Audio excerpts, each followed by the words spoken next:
Bueno, pues este podemos considerar que es el comienzo de esta generación de alpinistas que tuvimos la suerte de visitar estas montañas durante casi 20 años. Y fue esta expedición que organizamos con unos amigos de San Sebastián, con Pachi y Josecho, que no pudieron venir porque se mataron en Ordesa, y al final fue Ángel Fernández el que revivió la expedición, y junto con estos amigos, como digo, del campo del Vasco de Camping, organizamos esta expedición que aquí en esta exposición faltan muchas expediciones, no están todas, pero sí hemos querido poner las que han supuesto un hito y un paso, y esta fue un hito porque fue la primera en la que salimos de los Alpes y de Europa. Fuimos un poco a vista, no sabíamos las montañas ni cómo se llamaban ni dónde estaban, y de hecho escalamos este pico, una montaña que fuimos porque nos gustó, una pared que también nos gustó, y luego nos enteramos de que habíamos hecho la primera ascensión a la montaña. Fue una aventura increíble, y aquí ya se nos empezaron a poner las ganas de ir a otros sitios. En realidad con Javier estábamos preparando la travesía de Groenlandia con esquís, pero ya en el año 1980 Pepe Díaz estaba preparando una expedición al Himalaya para conmemorar el 50 aniversario de Montañeros de Aragón, y nos invitó, bueno, en realidad invitó a Javier Escartín. Javier Escartín dijo, voy, pero si viene Lorenzo. Entonces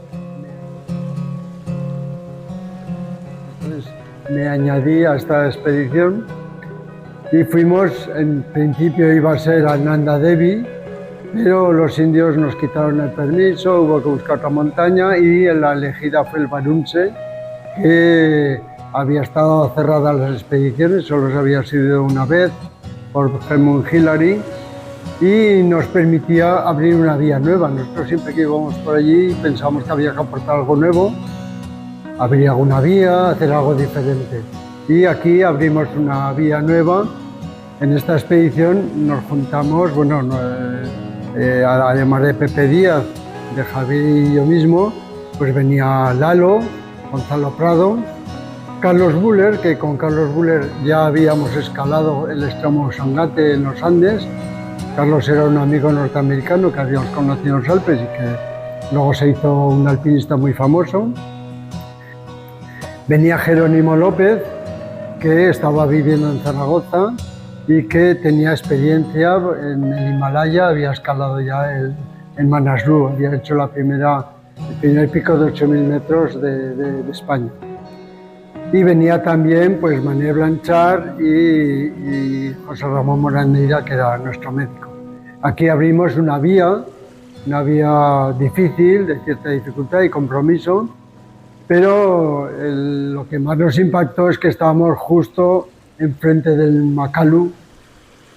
Había ahí una expedición intentando subir por el espolón oeste del Makalu, y se nos iban los ojos detrás de una montaña de 8.000 metros. Y ya antes de terminar esta expedición ya estás pensando en la siguiente, y la siguiente tenía que ser necesariamente un 8.000.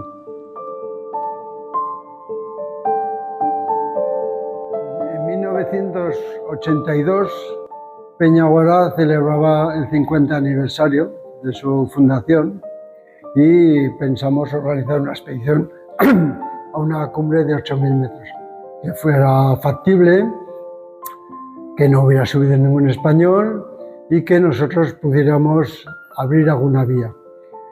Tuvimos muchos problemas económicos, al final, gracias al apoyo de algún socio, al apoyo incondicional de Peñaguara, salimos debiendo un montón de dinero, pero tuvimos que retrasar la expedición un año, y por eso se realizó en 1983.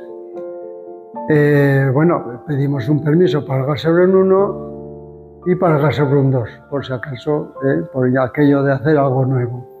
Aquí abrimos una vía nueva también. Hasta hace poco no se había repetido esta ascensión, y tuvimos también como novedad que empleamos esquís, porque a mitad camino hay un gran llano, que luego resultó que no era tan llano, pero allí nos desplazábamos con esquís. Javier inventó unas ataduras y ligeras y tal, y bueno, con eso pudimos ascender al Gasherbrum 1 después de muchos días y hacer un intento muy serio al Gasherbrum 2, que terminó a 7.700 metros de altura por un cambio de tiempo y no se pudo subir 2 8000 en una sola expedición, cosa que era bastante rara en aquella época. Como raro fue que subiéramos los 6 expedicionarios a la vez a la cumbre del Hidden Peak, que por cierto no tenemos documentos gráficos de estar los 6, porque se nos hizo de noche. Esta foto que ponemos aquí, una foto malísima pero entrañable, es de los pocos testimonios que tenemos de que llegamos a la cumbre, porque como digo, se nos echó la noche encima. Tuvimos que bajar de noche, improvisar un bivac, en fin, bueno, una aventura, pero que, bueno, pues nos demostramos a nosotros mismos que éramos capaces de movernos a 8000 metros, sin oxígeno, sin porteadores, que éramos capaces de hacer montañas grandes. Así que inevitablemente el siguiente pensamiento fue para la montaña más grande, para ir al Everest. Conseguir un permiso para el Everest era en aquellos años bastante complicado.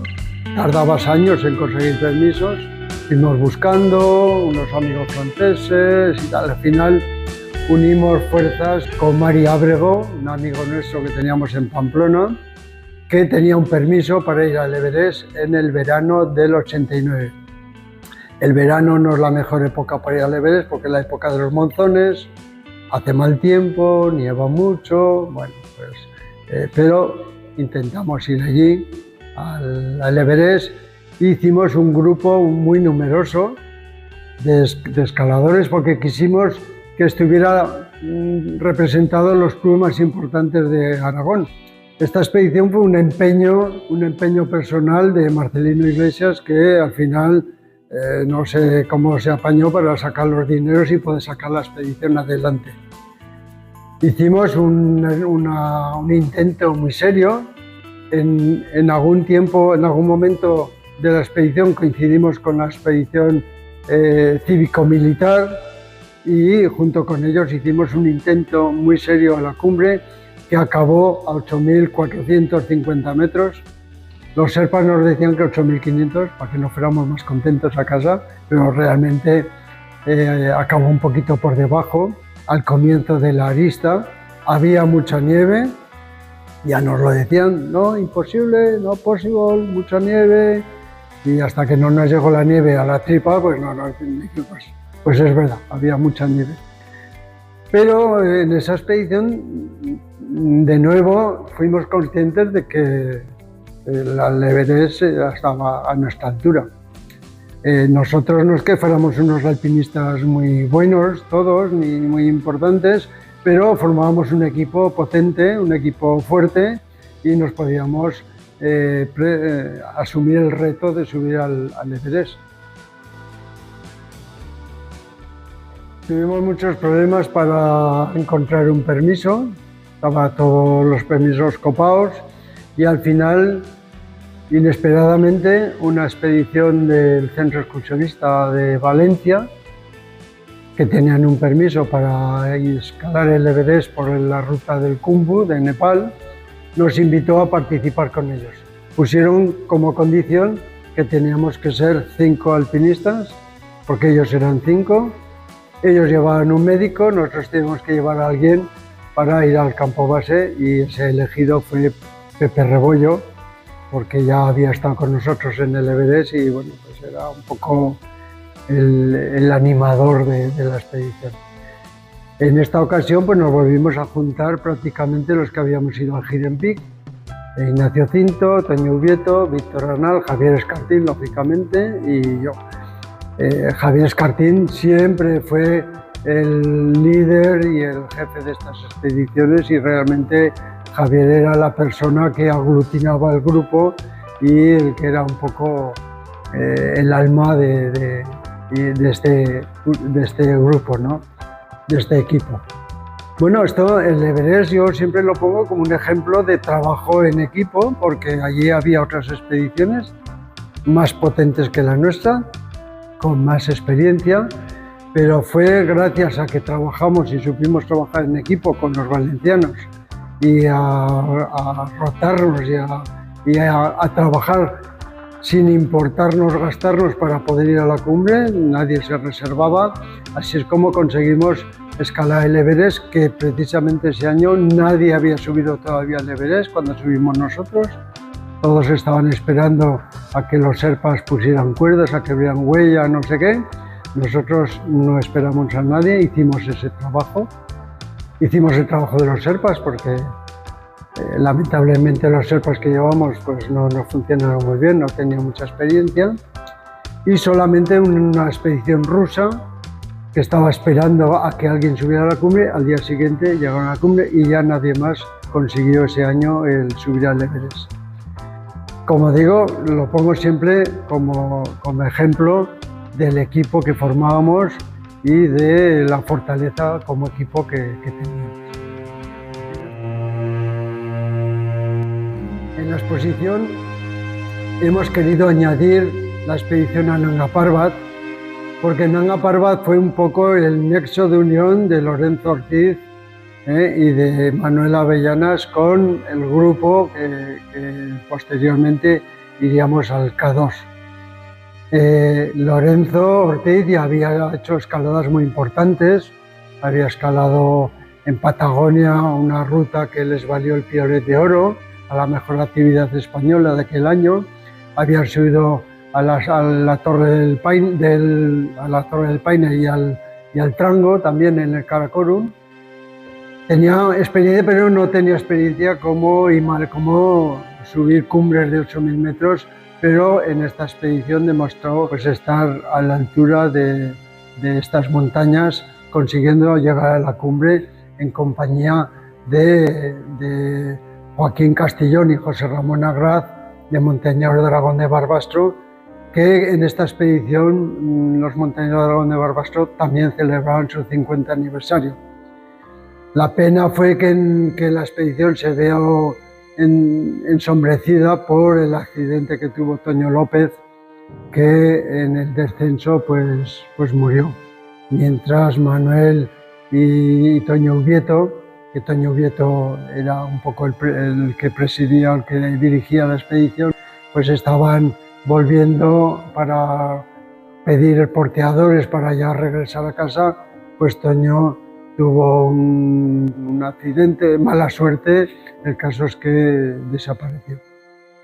Bueno, esta fue la primera expedición que yo participé, de los veteranos del grupo fundamental, estaba solamente Toño Ubieto, que lideraba la expedición, y bueno, salimos en el mes de abril, 28 de abril, salimos hacia el Nanga Parbat, y nos retrasaron la aproximación a la montaña porque estaban los porteadores negociando con el gobierno lo que tenían que cobrar. Esta expedición iba a venir Pepe Chavarri, pero Pepe Chavarri tuvo una lesión en el tendón de Aquiles y no pudo venir, y entonces lo sustituyó Joaquín Castellón. Eso fue a última hora porque ya teníamos el permiso también para el Everest, para el K2, y llevamos ya material para depositar, que lo utilizamos, lo dejamos ahí depositado para el año siguiente, ¿no? Toño Ubieto tuvo que renunciar a la cima, y tuvo que renunciar a la cima porque se nos acababa el permiso. Es que hubo un desprendimiento de piedras y nieve de aquí, de esta parte, que cambió totalmente la ruta, y hasta que no se limpió un poco pues no se pudo hacer absolutamente nada. Entonces se retrasó y teníamos que llegar el día 25 de junio, estar en Rawalpindi para hacer el debriefing y decir que la expedición había terminado. Por eso Toño no participó en la subida, y hice encima en la noche de San Juan, con el queroseno que nos quedaba, hicimos unas hogueras grandes para animarles que bajaran bien y eso. Y bueno, y como novedad también llevamos por primera vez esto que se ve aquí, que es una cámara hiperbárica que sirve para tratar el mal de altura. ¿eh? Eso simula que bajas de altitud y entonces mejoras, ¿eh? Se puede utilizar hasta los 7000 metros. Y después, bueno, como Toño y yo bajamos corriendo porque teníamos que coger un autobús para marcharnos a Rawalpindi, decir que ya que la expedición ya venía con el hueso y que se había hecho encima.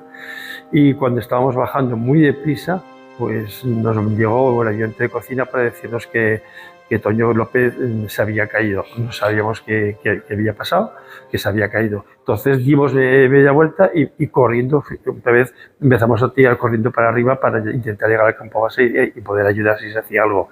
Pero ya bajo el oficial de enlace para decirnos que se había caído con una vertical de 1000 metros por la ruta de Messner y que su cuerpo estaba desaparecido. Y ya volvimos para abajo, nos quedamos sin agua, llegamos absolutamente deshidratados abajo, agotados, y cogimos ya un autobús por la noche para llegar a Rawalpindi y, bueno, y decir que habíamos hecho cima y que llegábamos a su expedición.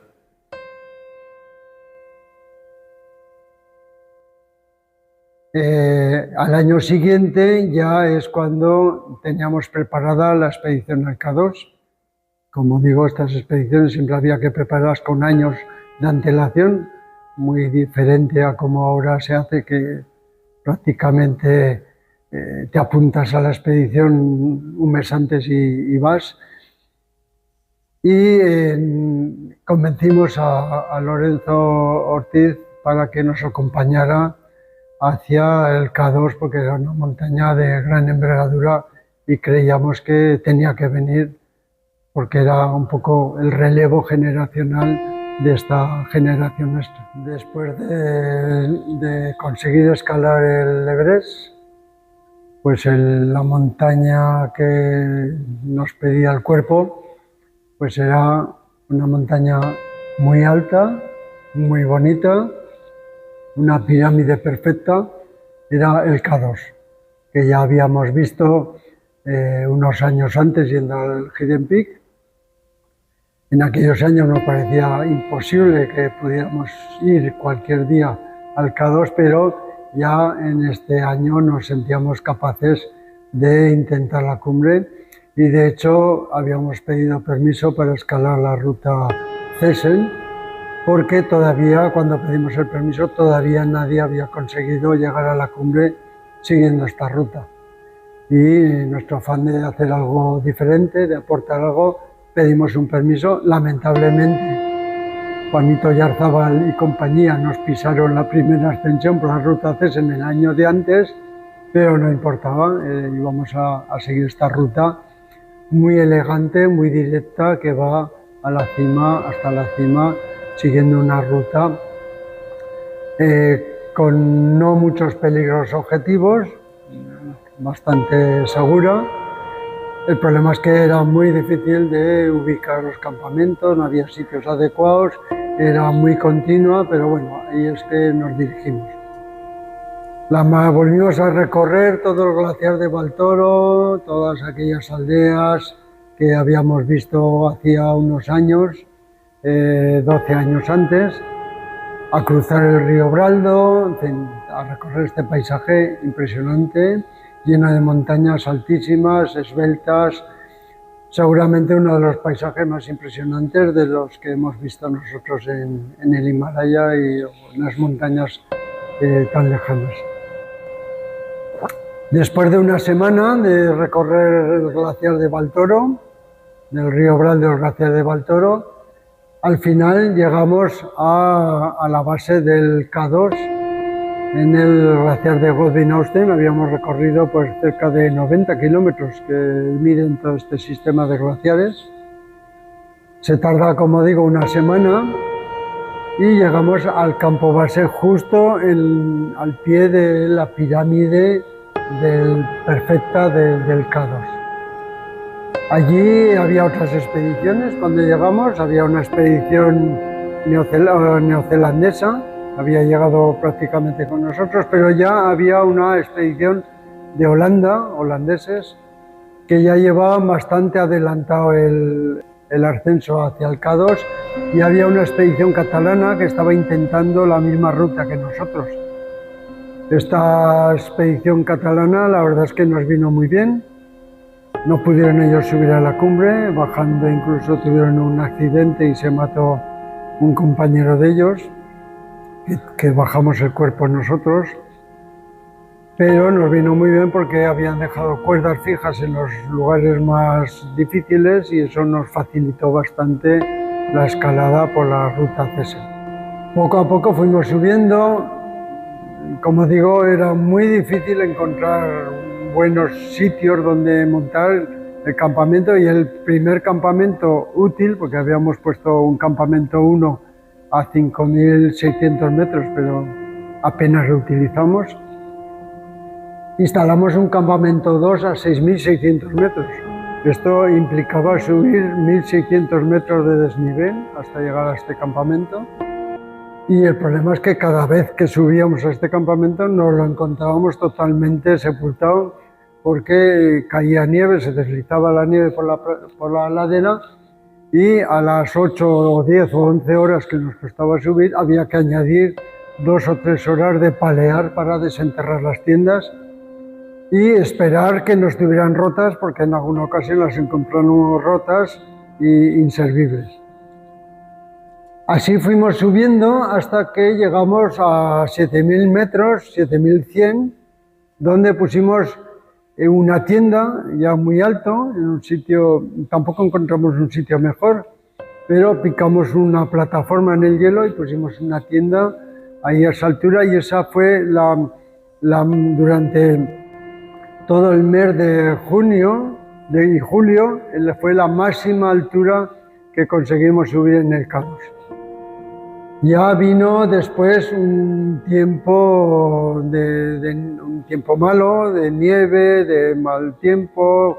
Nos llegó a nevar en el campo base más de 1 metro de nieve, pero estuvimos ahí esperando. Algunas expediciones se fueron, los holandeses ya habían subido a la cumbre, pues se marcharon. La expedición norteamericana, pues se fueron todos, pero se quedó Allison, una chica inglesa que iba con ellos, y se quedó Rob Slater para intentar la cumbre junto con los neozelandeses. Por cierto, que la expedición neozelandesa la comandaba Peter Hillary, hijo de Edmund Hillary, el mítico Edmund Hillary que había subido al Everest.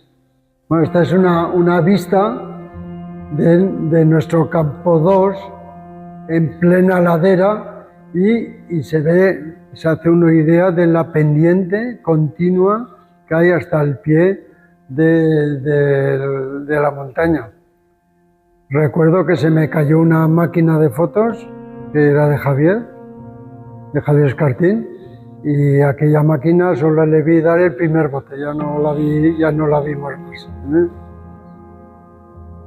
Bueno, este huella de la luz es una luz que cae de unos seracs que había al lado de nuestro itinerario, y que continuamente caían estos aludes y llegaban a cruzar este glaciar, que tiene más de 3 kilómetros de ancho. Las dimensiones son difíciles de entender. Javier Escartín, que en esta expedición no era el jefe de la expedición, porque la expedición la había organizado Pepe Garcés, pero Javier Escartín, pues a pesar de eso, bueno, la verdad es que en ninguna de estas expediciones el jefe de la expedición actuaba como jefe, ni hacía falta, ni nadie actuaba como nada, sino que todo se hacía un poco por consenso entre todos. Javier se esforzaba mucho en hacer películas, porque pretendíamos montar una película del K2 explicando un poco, y ese es el motivo de que tengamos muchos audios de las llamadas de telefónicas, por la radio, de vídeos haciendo cositas, porque lo íbamos a emplear para esta supuesta película. Mucho material de ese lamentablemente se perdió en la montaña cuando ya todo se estropeó y hubo el desastre, pues mucho material, sobre todo en la parte de arriba, pues desapareció. Hubo un golpe de viento, que fue un golpe de viento que arrasó todo, absolutamente todo, hasta las baterías de tractor que teníamos las volcó dentro de la tienda, y enseguida lo que hice fue llamar por teléfono a Pepe y a Lorenzo, y me dijeron, pues aquí estamos muy bien, aquí no hace nada de viento, estamos perfectos. Y entonces dijimos, menos mal, porque aquí nos hemos quedado sin nada, todo tirado. Y al cabo de unos 10 minutos nos vuelven a llamar, que nos hemos quedado sin nada también aquí arriba, que el viento se nos ha llevado todo, salíamos con las tiendas como si fueran alfombras volantes, ha sido un golpe horrible de viento. Bueno, hay una posible explicación a qué pasó, porque estábamos haciendo un estudio sobre los isótopos radiactivos que había en la zona del K2, porque a la otra parte está Xinjiang, que es donde hacen las pruebas nucleares los chinos. Entonces cogíamos, cada vez que nevaba, pues se cogía nieve, se guardaba, se cogía periódicamente agua de los ríos glaciares y se guardaba. Y el día 19 de agosto volvió a caer un poco de nieve y cogí parte de esa nieve y la guardé, como cogí también agua del río glaciar.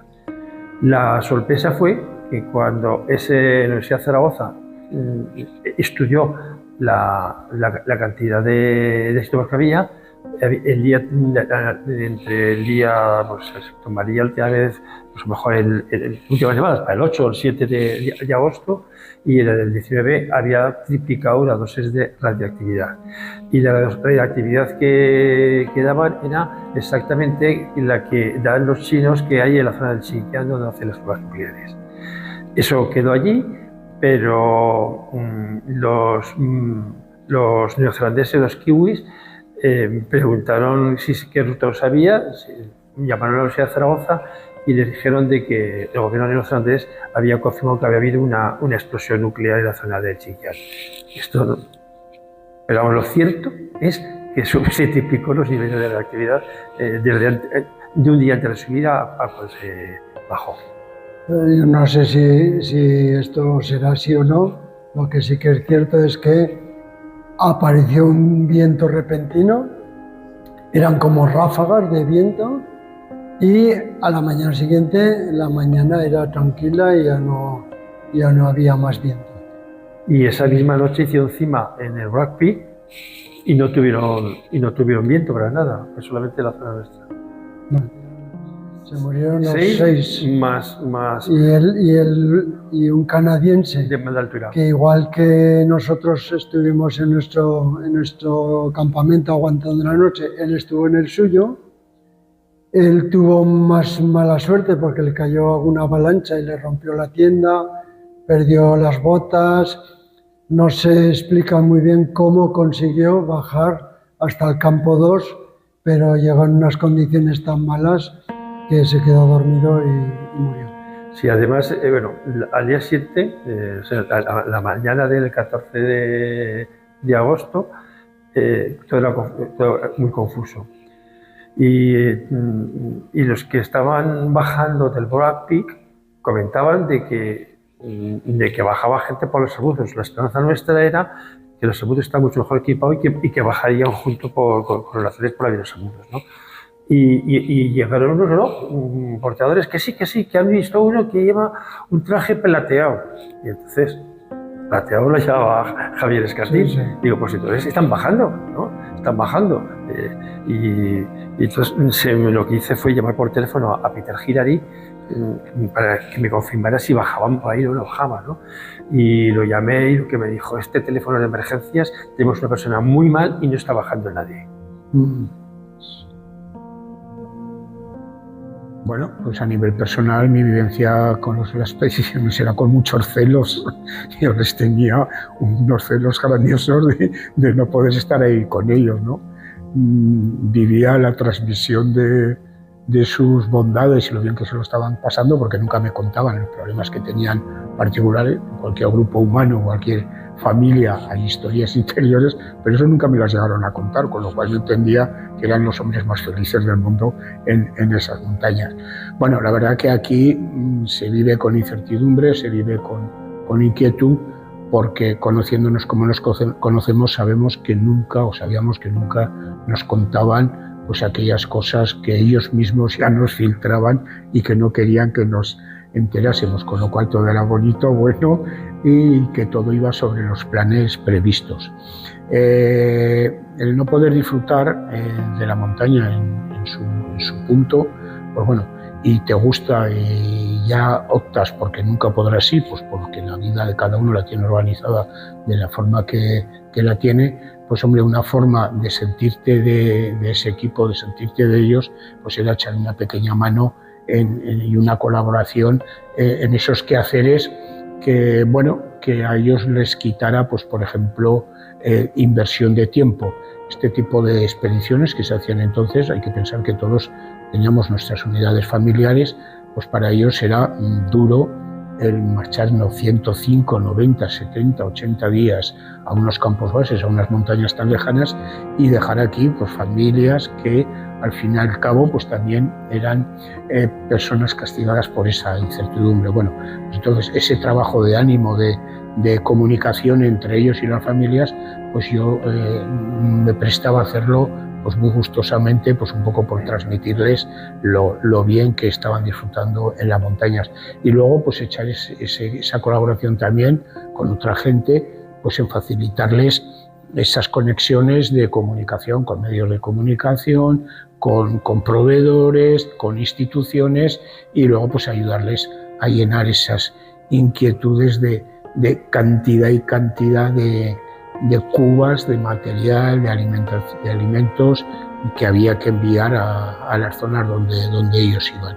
Y bueno, era pues vivir la expedición desde otro punto de vista, y sobre todo el hecho de no poder estar ahí, pues bueno, integrarte en un equipo de trabajo y echar una mano a los amigos pues en aquello que les supusiera a ellos disponer de más tiempo para entrenar, y sobre todo lo más genial, ir a la monte, ¿no? Ir a la montaña. En esas primeras expediciones la comunicación, si la querías buena, si la había, era un lujo. Entonces en una priorización de presupuestaria, pues eso era prácticamente el último recurso donde invertías dinero si lo conseguías. Recuerdo el Hidden Peak, que llegaron ellos antes que la carta que nos comunicaba que hacían cima. Eso fue curioso, ¿no? Nos llegaron ellos, no, que hemos hecho cima, vale. Y creo que fue a los 10, 15 días o por ahí, llegó la carta como que nos habían escrito como que habían hecho cima. En el 89 recuerdo el esfuerzo que había que hacer por parte de ellos de bajar uno al pueblecito por debajo del campo base, porque había, no sé qué jornadas de andar teníamos, bien, habría 3, 4 horas, bueno, y tenía que bajar uno a un teles, y nosotros habíamos quedado comunicación 2 días a la semana, y estábamos a las 6:30 de la mañana, recuerdo, en el único teles que teníamos acceso en Huesca era el que había en la Diputación Provincial.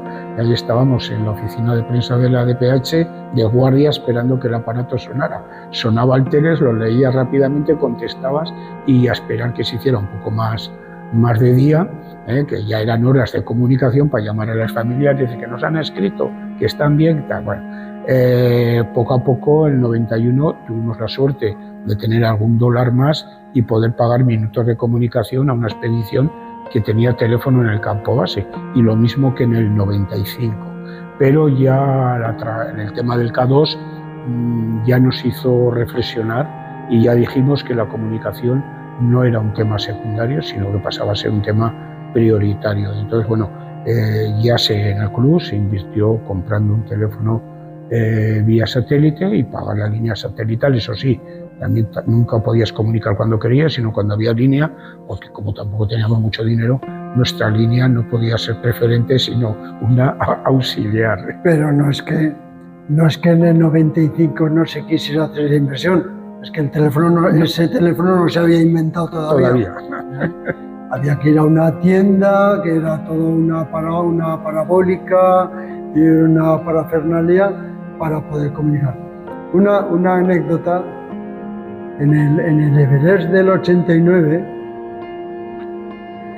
Víctor Arnal, que era un fiera en esto de las comunicaciones, inventó una antena direccional, y para comunicar con el pueblo que comentaba Manolo, que estaba a 2 días de marcha, había que apuntar al Everest, y entonces rebotaba la señal del Everest y llegaba al pueblo.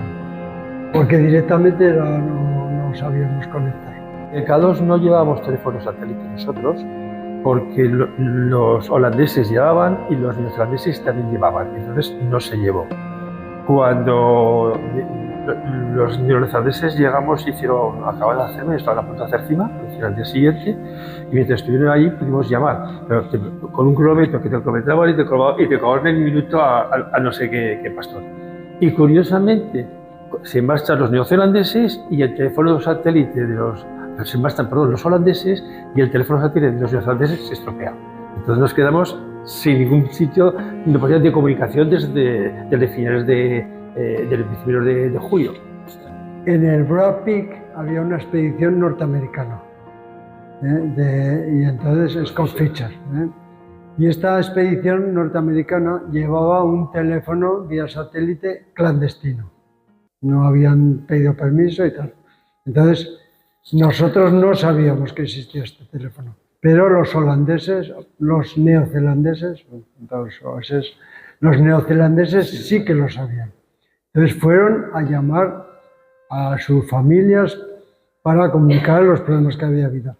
Y entonces Scott Fischer recogió la información, pero la información que él recogió es que se había muerto fulanito, y 3 españoles.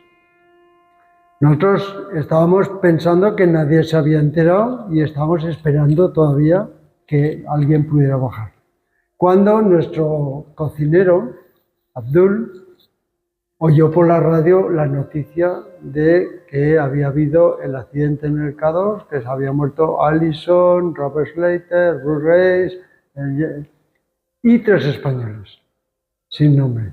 Entonces ya nos alarmamos mucho porque fuimos conscientes de que la noticia había trascendido, pero no se sabían los nombres. Y hasta que nosotros no nos evacuaron del campo base y pudimos llegar a Escardú, no pudimos notificar quiénes habían sido los muertos. Toño Ubieto, en Peñagora, mandó a Toño Ubieto, cuando se enteraron del accidente, mandó a Toño Ubieto a Pakistán. Y llegó hasta Escardú, pero Toño Ubieto no sabía tampoco quiénes eran los muertos. Y hasta que Pepe y yo no llegamos a Escardú, no pudimos, porque Manuel Ansón sí que había salido del campo base con los porteadores, pero nosotros llegamos antes que él. Ese fue el motivo de que durante 6 o 7 días o 5, no sé cuántos, en España se supo la noticia, pero no se sabía quiénes habían, y bueno, pues la angustia de la familia, pues echando apuestas a ver a quién había tocado. Nosotros sí que sabíamos que habían partido a Cima, porque le habían comunicado, aprovechando el teléfono de los neozelandeses de base, pero esto era el 12-13 de agosto y no tenemos ya noticias y andábamos un poco nervios, pues porque no teníamos noticias. Y luego resulta que el 16 de agosto a las 8 de la mañana, y en el informativo de la SER dan una noticia que dicen que ha habido un accidente en el K2 y que han fallecido los americanos, sí, los nombres, y dicen y dan el dato de 3 españoles. Y esa es toda la información que tenemos el 16 de agosto. Y no supimos los nombres hasta que Lorenzo llega a Escardú y me llama por teléfono y me dice, bueno, Lorenzo y Manolo me llaman por teléfono y me dicen, mira, fulano, Mengano y Mudano se han quedado en la montaña.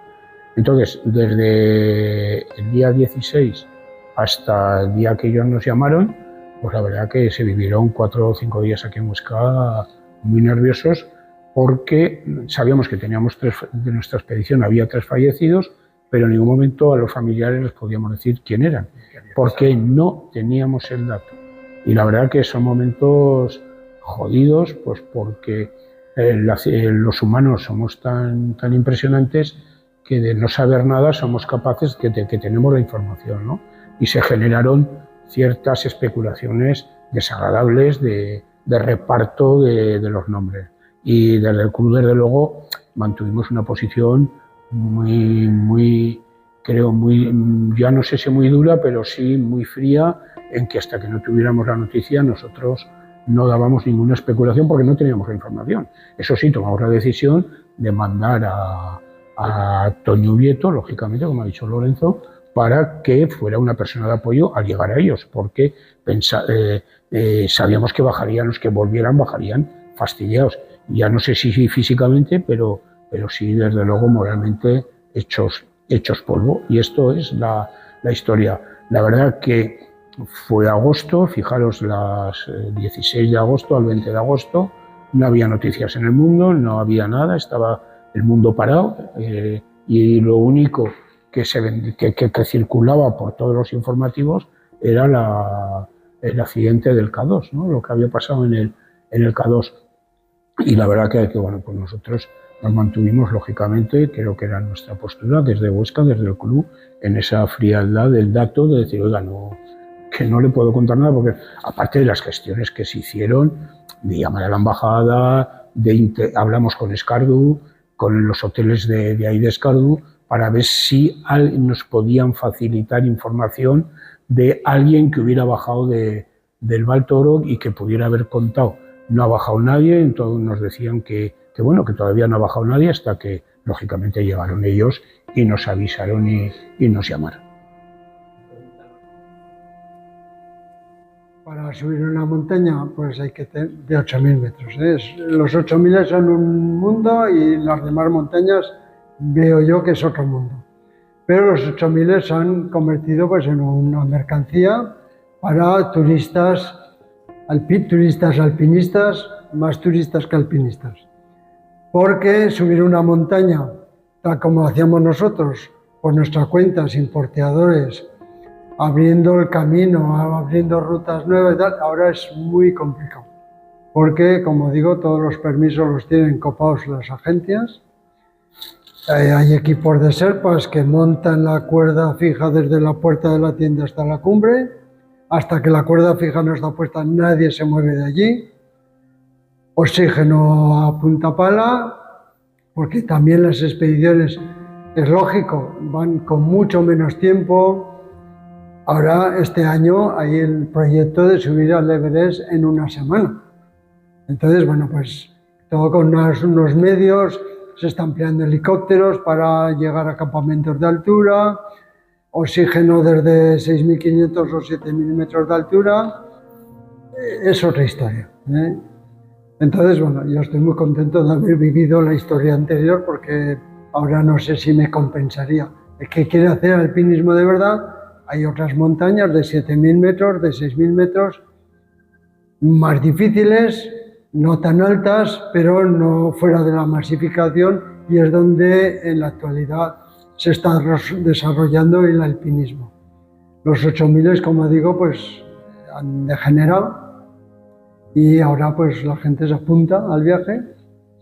En el aeropuerto conoce a los compañeros, algunos les caerán bien, otros mal, pero lo que no va a encontrar seguro es el espíritu de equipo, porque nadie se va a esforzar para que suba otro a la cumbre.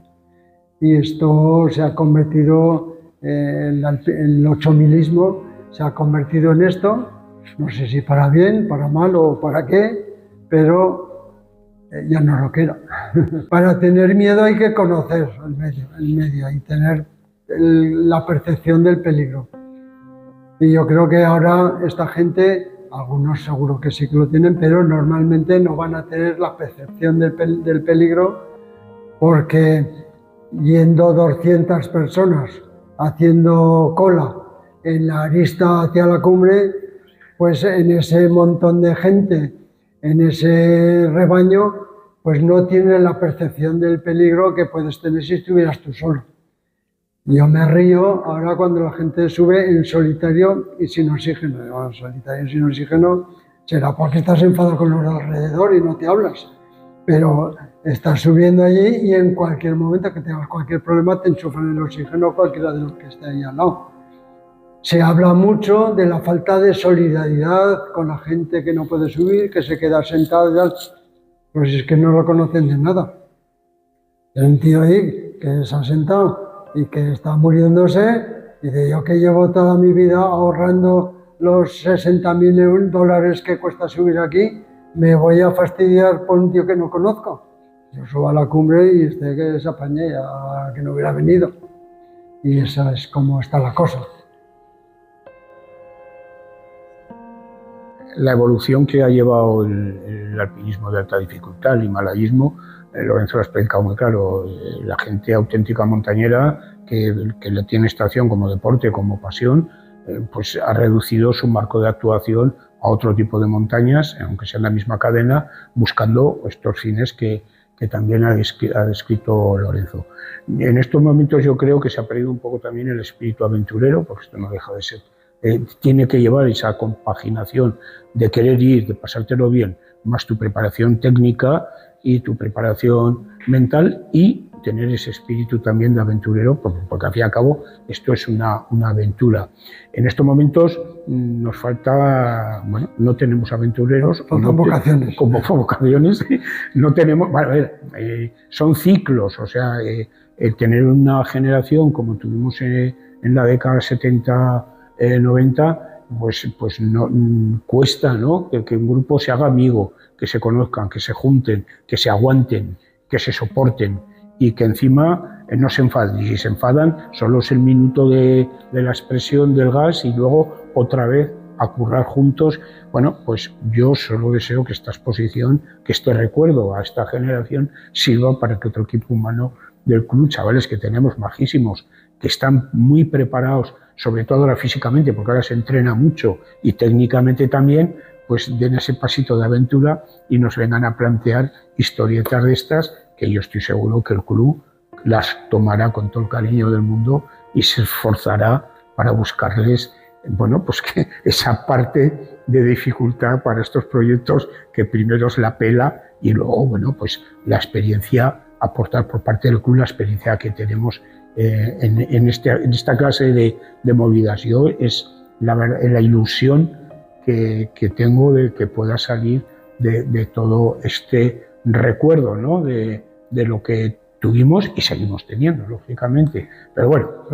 Yo quería añadir que el alpinismo aragonés en estos años hemos tenido auténtica mala suerte. Mala suerte porque la gente que empezaba a apuntar, muchos, no todos, porque algunos, pero han ido muriendo. Hemos tenido accidentes y empezó con Toño López y con Morsa. Luego siguió Pepe Chaverri, que se murió en las Llorases. Estamos hablando de Lorenzo, de Javier. Luego murió Óscar también, Óscar Pérez. O sea, cada vez que ha habido alguien que ha ido despuntando un poco, hemos tenido la mala suerte. Afortunadamente nos queda gente muy fuerte. Me estoy pensando en Dani, o sea, hay alpinistas que no los quiero nombrar porque me voy a olvidar alguno, punteros y muy fuertes. Pero en el tema de aventura, himalayismo, hemos tenido auténtica mala suerte y eso apaga un poco la llama de la ilusión.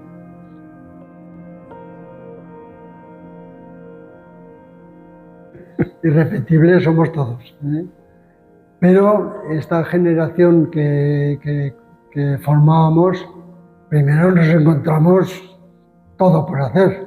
Primero al Himalaya, primero 8000, primero al Everest, primero lo teníamos en ese sentido pues irrepetible, ¿no? Porque ahora ya está todo hecho. Irrepetible también en la situación política de las comunidades autónomas, pues que también en alguna ocasión sirvió para que pudiéramos ir a estas expediciones, la primera aragonesa, la primera valenciana, la primera catalana, la primera madrileña. Eso favoreció que algunas comunidades apoyaran esos proyectos, ¿eh? Pero luego, sobre todo, irrepetible porque teníamos la figura de Javier Escartín, que Javier Escartín fue, él seguro que no estaría de acuerdo en esto que estoy diciendo, pero Javier, no sé por qué, era una persona que tenía una personalidad que nos unía Éramos un grupo de amigos, porque siempre fuimos amigos, nadie impuso que viniera nadie extraño.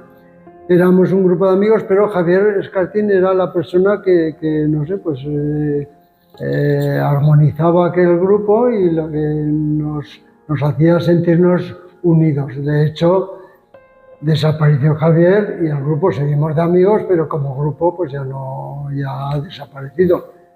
Pepe Garcés continuó con los 8000, Manuel Ansón consiguió subir al Brad Peak, yo ya no quise volver y hubo ocasiones de volver, pero es que los que me invitaban tampoco eran mis amigos y no me apetecía ni ir ni dejar la preocupación y los problemas que cuando pasa esto dejas en casa, ¿no?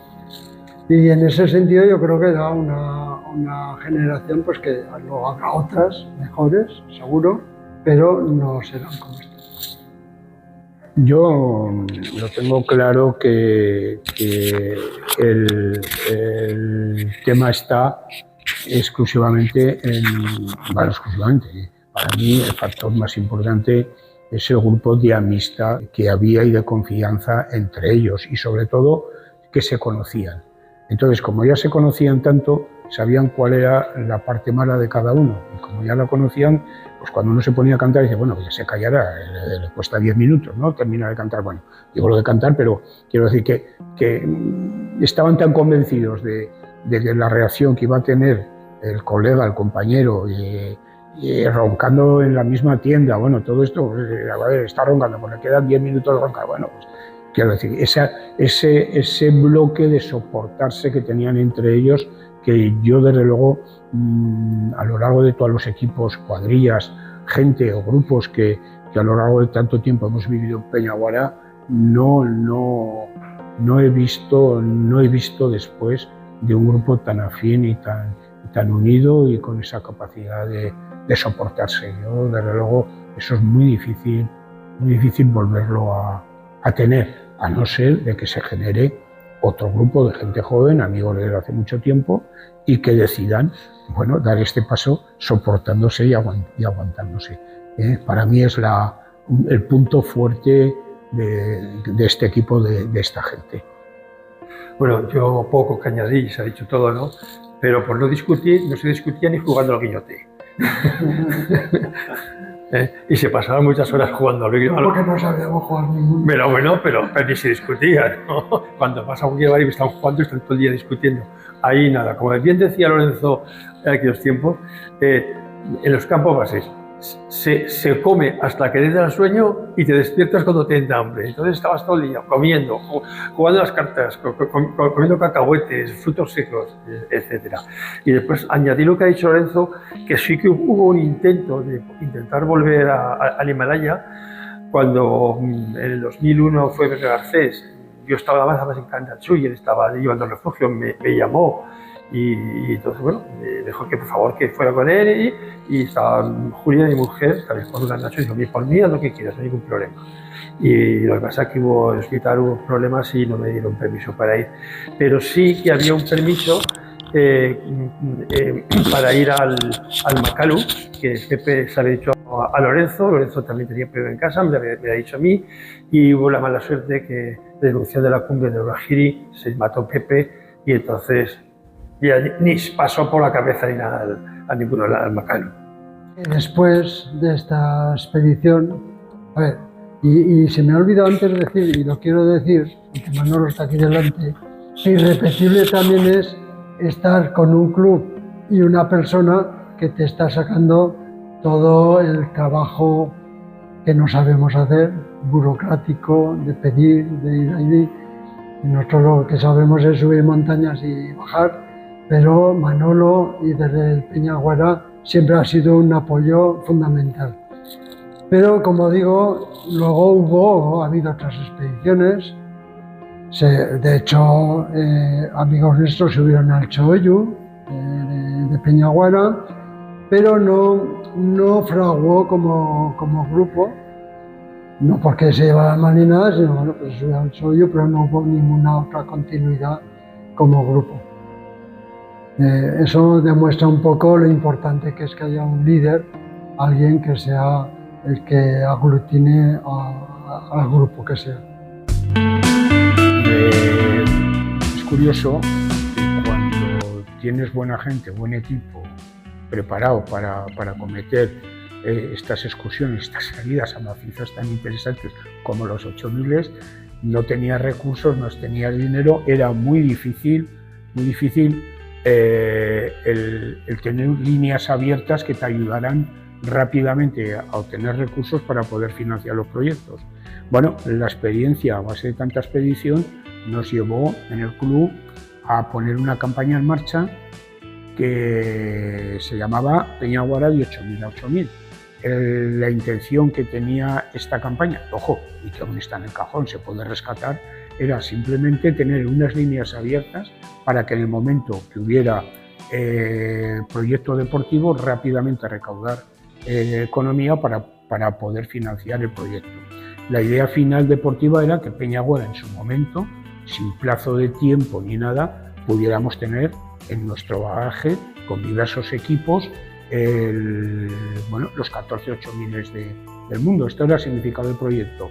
Abrimos la línea, preparamos el proyecto, convencimos a la gente de que tenía que escotarse en función a la cantidad que quería aportar para cada expedición. En resumidas cuentas, que cuando teníamos la línea económica para poder financiar los proyectos, no teníamos equipo ni líder para continuar con los proyectos. Añadimos el Choyu y ahí se nos acabó la historia de esa parte de gestión administrativa que trabajamos y decidimos poner en marcha para cuando vinieran, oye, que nos queremos ir a un pico, vale, nada, sacamos las perras, no en 10 minutos, pero sí en 15, en 20 días. Bueno, pues ahí estamos, esperando proyectos deportivos. En el año 2019 yo ya había dado esto por cerrado. He contado esto tantas veces que ya parece como que no me ha ocurrido a mí.